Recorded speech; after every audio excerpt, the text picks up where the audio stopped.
श्री शिवाय नमस्तुभम दोस्तों।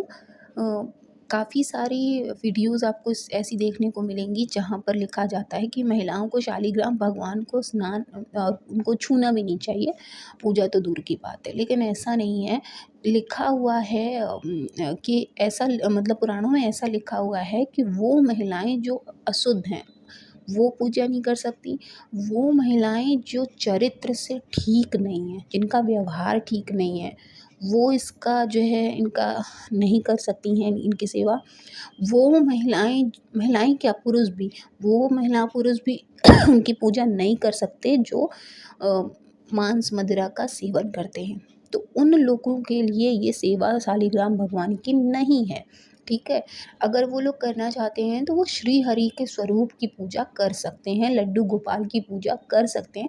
लेकिन शालिग्राम भगवान की उन लोगों को पूजा नहीं करनी चाहिए जो मांस मदिरा लेते हैं, जो व्यभिचार में हैं इन द सेंस कि किसी और से अपने मतलब फैमिली लाइफ के अलावा भी अगर उनका कुछ गलत रिलेशनशिप है तो वो लोग इनकी जो है पूजा नहीं कर सकते हैं।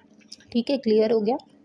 अब देखिए इनकी पूजा का विधान क्या है। अब जैसे मेरे हस्बैंड है, वो सुबह जल्दी उनको होता है, बच्चों को छोड़ना है, फिर अपनी ऑफिस जाना है, तो ऐसे लोग कैसे पूजा करेंगे? ऐसा तो है नहीं कि भगवान छोड़ दिए जाएंगे। हमारे यहाँ शालिग्राम भगवान किसी ने हमको दिए थे, तो हम अब उस प्रथा को, अब क्योंकि काफ़ी सालों से ही हमारे यहाँ हमारी माता जी को मिला था, तो अब वो प्रथा चल रही है, तो वो चलेगी, आगे भी चलेगी वो। तो उसमें महिलाएं कैसे पूजा कर सकती हैं?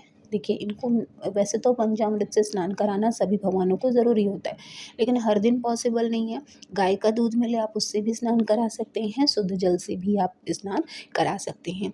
वस्त्र पहनाने का भी इनको कोई झंझट नहीं होता है, लेकिन हाँ, अगर आप में भाव है ऐसा कि आप उन्हें वस्त्र कुछ चढ़ाना चाहते हैं, कलावा के वस्त्र चढ़ा दीजिए, उनको पीले या लाल माला पहना दीजिए, पीले या लाल पुष्प चढ़ा दीजिए। वैसे तो पीले पुष्प ही चढ़ाने चाहिए।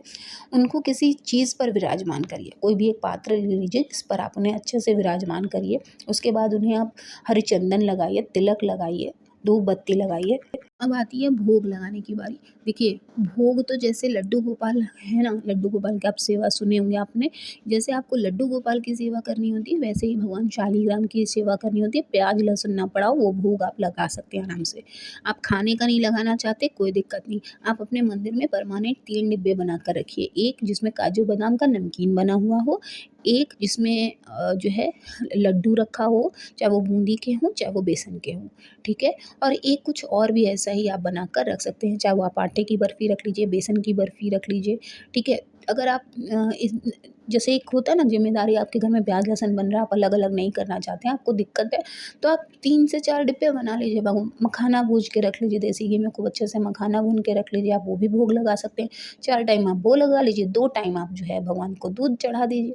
तो मन का भाव जो होता है ना, वो इम्पोर्टेंट होता है कि आप भगवान के कितना ख़्याल कर रहे हैं। ज़रूरी नहीं कि आप नहीं देंगे तो भगवान भूखे रहेंगे, ऐसा नहीं है। बहुत तमाम मंदिरों में भी इतने उनके भक्तगण हैं कि भगवान जिसको जो हमें दे रहा है वो खुद कैसे भूखा रहेगा, वो नहीं रह सकते भूखे। लेकिन अ, हमारा जो भाव है वो उनको दिखना चाहिए। तो शालिग्राम के पूजा में कोई घबराने की बात नहीं है, कोई तथ्य और कुतथ्य कुछ भी ऐसा तर्क संगत कोई बात नहीं है। अपना कर्म हमेशा अच्छा रखिए तो आप किसी भी भगवान की पूजा कर सकते हैं, ठीक है? रही बात एकादशी के दिन अगर आप पूजा करते हैं, जैसे अगर आपके यहाँ श्री हरि नहीं है, अगर श्री हरि का कोई स्वरूप नहीं है, तो आप शालिग्राम भगवान की भी पूजा कर सकते हैं, उन्हें भी आप जो है पूज सकते हैं। और इस बार अगर आप एकादशी में आप करके देखिएगा, जितना सुख श्री हरि देते हैं, जितना सुख आपको लाल लड्डू गोपाल देते हैं, उतना ही सुख शालिग्राम भगवान भी देते हैं, उतने, क्योंकि वो हैं तो उन्हीं का स्वरूप। तो इस एकादशी शीतला एकादशी पे आप शालिग्राम भगवान की ज़रूर पूजा करें। पूजा करते समय आप शालिग्राम भगवान का ध्यान करें और उसके बाद उनके सम्मुख बैठकर पूजा आरंभ करें। पूजा करने से पहले जल से आचमन कर लें। आचमन के लिए मंत्र का उच्चारण करना होता है, ओम अपवित्र पवित्रो वा सर्वावस्थां गतोऽपि वा यः स्मरेत्तु पुण्डिरकाक्षं सः ब्राह्म्यं भयन्तरः शुचिः। इस मंत्र का जाप करिए और व्रत का संकल्प ले लीजिए। इसके बाद भगवान नारायण की पूजा शुरू कर दीजिए। उनकी पूजा में आप कोई भी विष्णु स्तुति कर सकते हैं, कोई भी पाठ कर सकते हैं, या तो आप फिर जो है विष्णु चालीसा पढ़ सकते हैं, या आप विष्णु जी के जो 1008 नाम हैं वो भी आप ले सकते हैं। आज के दिन जो है श्री हरि के और शालिग्राम रूप का पूजन भी करने के लिए बताया जाता है, और इसको काफ़ी जो है फलदायी भी माना जाता है। ऐसा करने से जीवन में अपार धन संपदा का भी आशीर्वाद मिलता है, क्योंकि शालिग्राम भगवान के साथ साथ माता लक्ष्मी भी हमेशा हमारे घर में विराजमान होती हैं। तो देखिए, शालिग्राम भगवान जो हैं वो माता तुलसी के बिना अधूरे हैं। तो आप जब भी उनको उनका पूरा श्रृंगार कर लीजिए तो उसके ऊपर आपको जो है तुलसी का जो है दल रखना ही रखना है। आप भोग में तो रखेंगे ही रखेंगे, लेकिन तुलसी दल भी आपको रखना ही रखना होता है।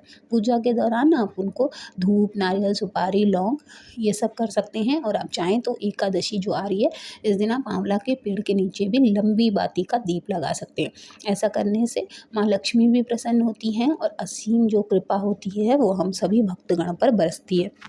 तो आई होप कि आप सभी के घर में शालिग्राम विराजमान हों और वो अपार सुख आपके जीवन में लेकर आएँ। इसी उम्मीद के साथ कि आपको वीडियो अच्छी लगी होगी। मिलते हैं नेक्स्ट वीडियो में, तब तक के लिए ओम नमः शिवाय, जय माता दी।